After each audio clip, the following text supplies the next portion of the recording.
Yo, what's up everybody? It's the American Bro here.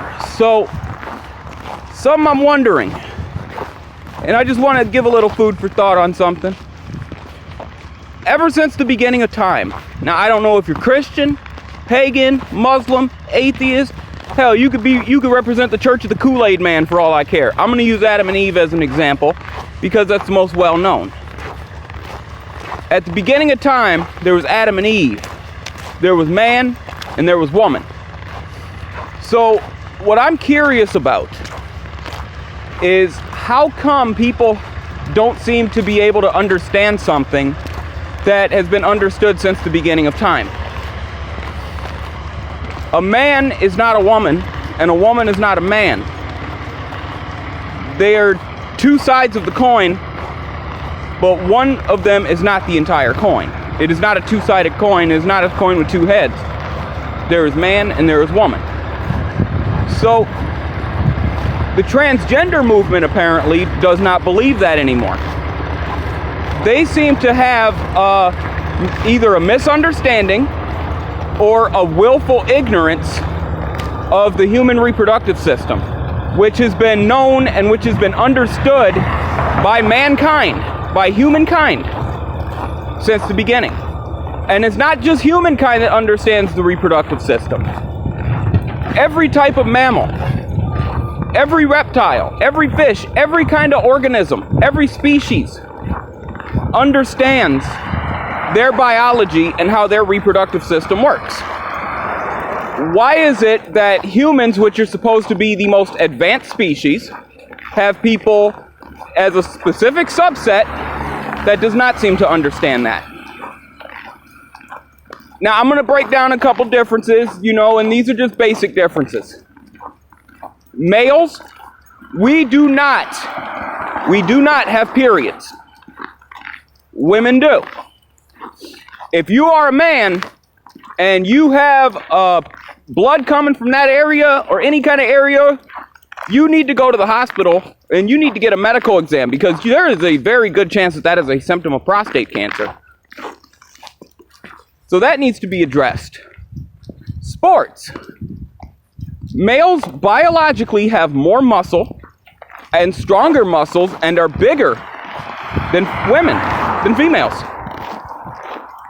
If you put a man and a woman with equal training, equal skill, in any kind of sporting event, it depends on the sport. Now, maybe if it was pool or something like that, which I don't even know if you can call pool a sport, but let's go with it, okay? If it was pool, it would be even and it would be okay. But when you get into basketball, for example, equal skill, equal training, equal experience.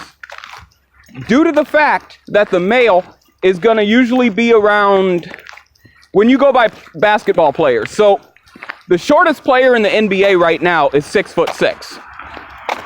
The tallest player in the WNBA is 6'6". So let's take the smallest person in the NBA and let's put him in the WNBA. This person has a better vertical leap. This person has much more power on playing inside. He's faster. He's stronger. The only thing that this player would do is go from being the worst player in the NBA to going to the WNBA and being basically the new Michael Jordan of women's basketball. That's what he would, because he would just go in and it would be nothing but a highlight reel every game with that one player dunking over everyone. That would cause a lot of injuries. That would cause mismatches. That would cause every kind of thing that could go wrong in sports would go wrong as a result of this.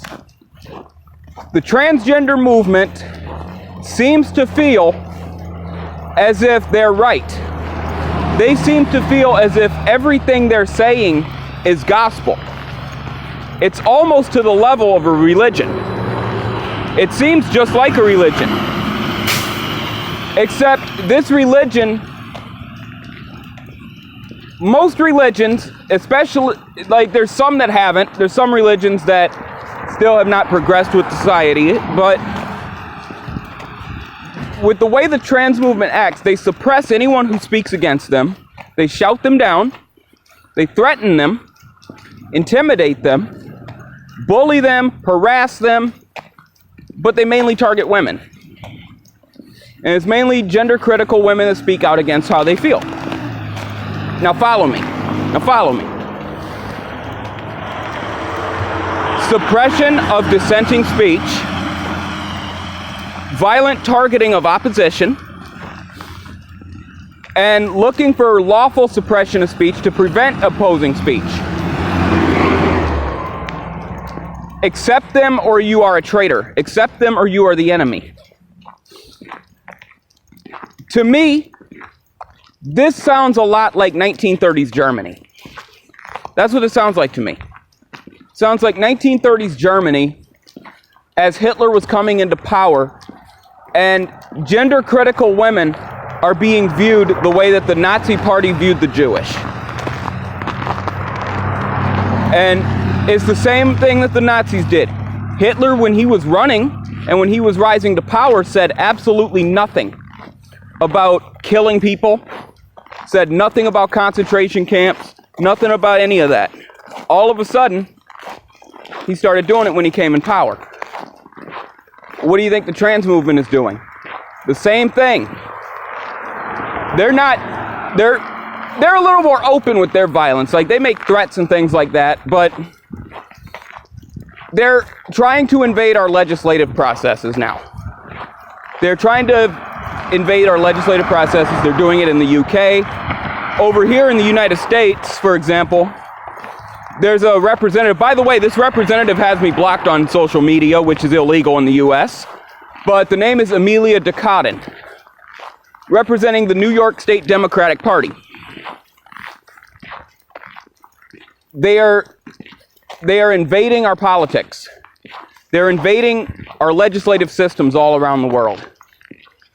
And more people need to see it. More people need to understand what's going on. Because if we don't understand what's going on and we don't do something about it, people will die. Women will be in a lot of danger. Women are already at risk enough as it is, okay? We don't need biological males invading their spaces now too and taking away all their privacy. Deuces.